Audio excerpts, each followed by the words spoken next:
คือว่าเขามากก่อนเนี่ยรอดถามก็รอดทำซาแบบทำแบบเป็นข้าชมตัวจะคอยเนี่ยคอย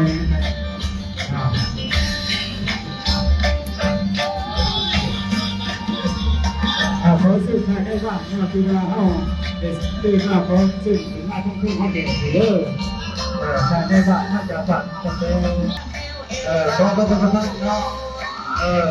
กองจะเอาว่าเนาะซื้อเราก็ต้องไหนแง่เด้อซื้อเราก็ต้องไหนแง่เด้อกองจะเอาว่าก็ต้องไหนแง่เอาว่าอยู่ไปยืนก่อนสร้างคณะกรรมการจะต้องไปวิวาวิวายุ่งดีก่อนก็ต้องไหนแง่วิวาก็ต้องไหนแง่เด้อพี่น้องยุ่งไปก็ต้องก่อนวิวาก็ต้องไหนแง่ที่เราก็ต้องอย่างเงี้ยเลิกกองก็ต้องอย่างเงี้ยจะพาไปยุติยุติก่อน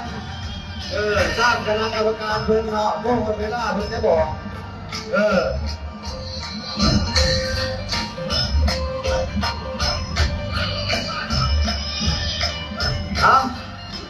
เหมือนที่เราก็ต้องอย่างเงี้ยเรื่องก็ต้องอย่างเงี้ย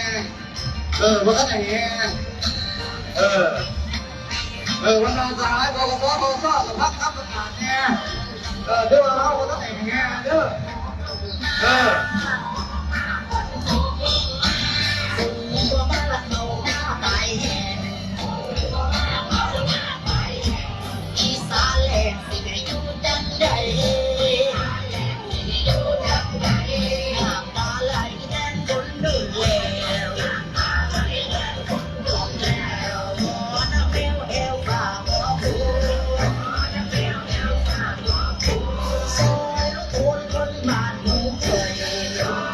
คนที่มาให้ไปทำยูทูบให้ไปทำยูทูบให้ยูทูบก่อน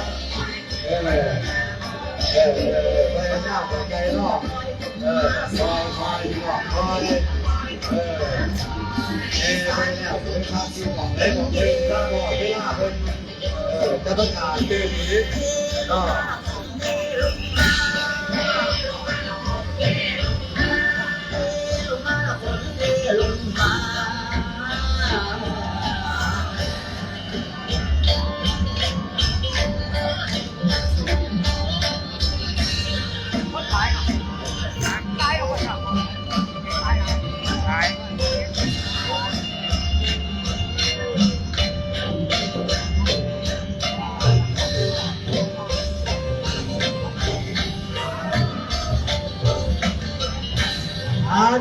ขบวนกองเอาเนาะขบวนกองเอาเตละกลุ่มเตละบ้านไปหาวันพักกันเด้อเพราะว่าอย่างนี้ถ้าคณะกรรมการเอายังมาท่านไหนยังจากว่ากองเอามาท่านมาคุมเนาะกองเอามาท่านมาคุมเป็นเงินมันกองดังผู้ใช้ผู้รับเอาคุณต้องเก็บแปลให้เอาภาคก่อนเอาภาคก่อนเด้อเอาภาคก่อนเอาละทานข้าวพี่เป็นพี่ตัวเนาะนั่งคณะกรรมการเนาะอีกอีกนี่ยังคอยให้เป็นขบวนเอาตั้งไอ้น้องกกตเอาเฮ็ดหน้าที่เด้อถ้าว่ามันโตแออัดทั้งหลายกับที่ตามขึ้นเด้อแออัดทั้งหลายกับที่ตามขึ้นบ่ให้มีปัญหาเพราะว่าคนบ้านเอาให้แต่มวนแต่ชื่นปัญหาอื่นก่อนนี่เนาะไอ้นี่จะมาจะเชิญเด้อเดี๋ยวนี้หันบนท่านไหนแน่เพราะว่ากองบนท่านของมาเบิดคณะกรรมการเอาโจ้ไว้ก่อนหาบอลฟังบอลเศร้าไว้ก่อนขบวนนี้ทุกแอกันไปโลดวันกันไปโลดเนาะแต่ขบวนกองบนท่านไหนขบวนกองบนท่านไหนขบวนนี้ทุกเอาวันกันไปโลดวันกันไปโลดลูกหลานบ้านเราจะสร้างปัญหาเด้อลูกหลานบนต้องบนแก้วนอนดูพวกเราผู้ใช้เอารับที่สองจะสร้างปัญหาขบวนบ้านนี้ก็จะมาหัวเมามาบวนมาชื่นเมาพวกเขาต้องพวกกันบนแง่เด้อเขาเป็นเจ้าภาพเนาะเขาเป็นเจ้าภาพพวกกันบนแง่ก็ให้สร้างปัญหาไอ้มวนไอ้ชื่นเด้อพวกไฟบ้านเฮาปีนี้เป็น ทีที่แห่หานเพราะว่าแต่ก่อนผ่านมาของเขาเนี่ยโจไว้ได้มาไว้มาปีนี้พวกเขาพร้อมกันเอง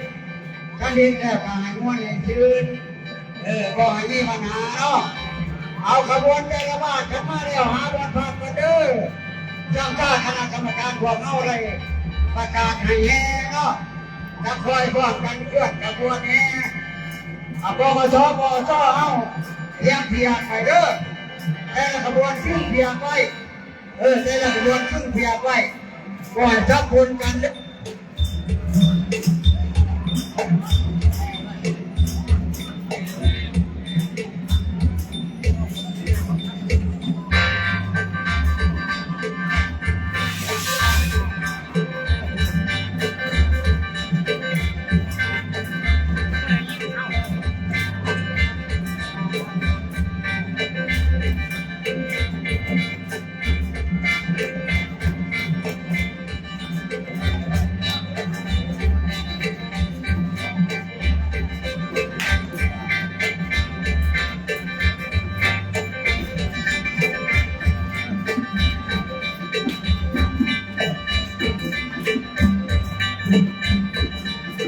ฮัลโหล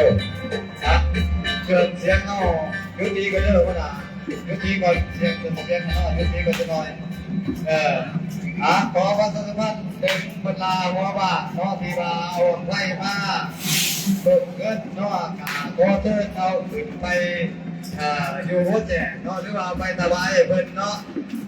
จำนวนบังไฟจำนวนตกเงินเนาะโคเทินเอาขึ้นไปถวาย